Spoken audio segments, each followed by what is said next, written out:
Alright, let's talk about the dosage assignment here.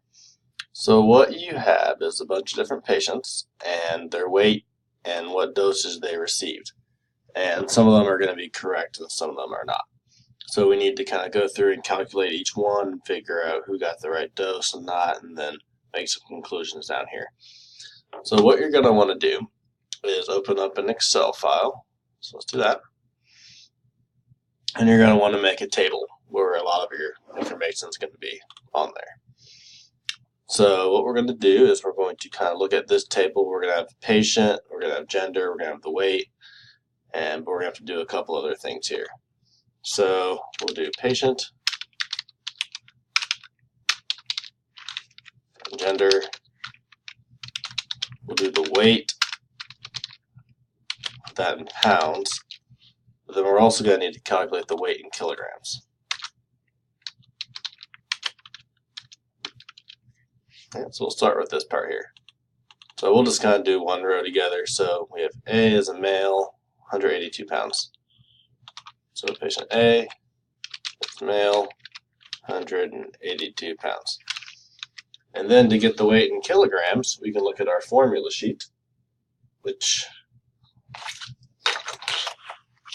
I don't really have on me.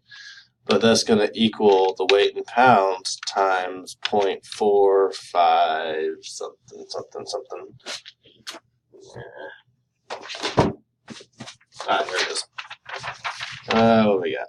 0.4536. Right, so now we have the weight in kilograms and in pounds. And the reason we need that weight in kilograms is because now we have to calculate, this is the dosage they actually received. I want to know what they should. So to get the total dosage, so to get the recommended dosage, that's not right. With the recommended dosage,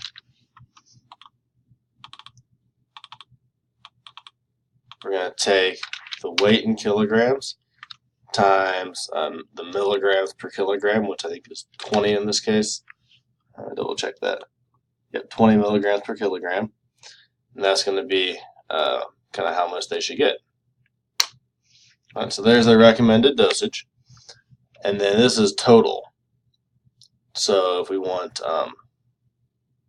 per dose, we could take this. They're getting it 3 times a day, so you could divide that by 3. And there we go. So they're getting, they should be getting 550 per dose here. And if I look here, 551, that's essentially the same. So we're okay with that. Okay, so that one's good. We could do, let's just do one other one here. Let's do C. So I think C might have a discrepancy. C is a female, 87 pounds. So C is a female, 87 pounds. And so the weight, is this again times the 0.4536. And the recommended dosage again is going to be the weight times 20 divided by 3, because you want to split it up into 3 doses. And there's that recommended dosage, 263. And if I go here, they're getting 1,279. So clearly there's a discrepancy here. So what we could do is make another column here for like actual dosage. And then, so 551, 1279, 551, 1279. And then we can see, is there any discrepancy?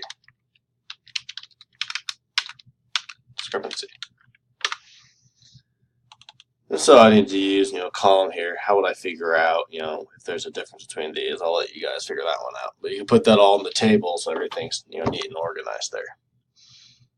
Alright, so then we go here, we have the gender, weight, recommended dosages and all that. And so this would be a really nice chart here.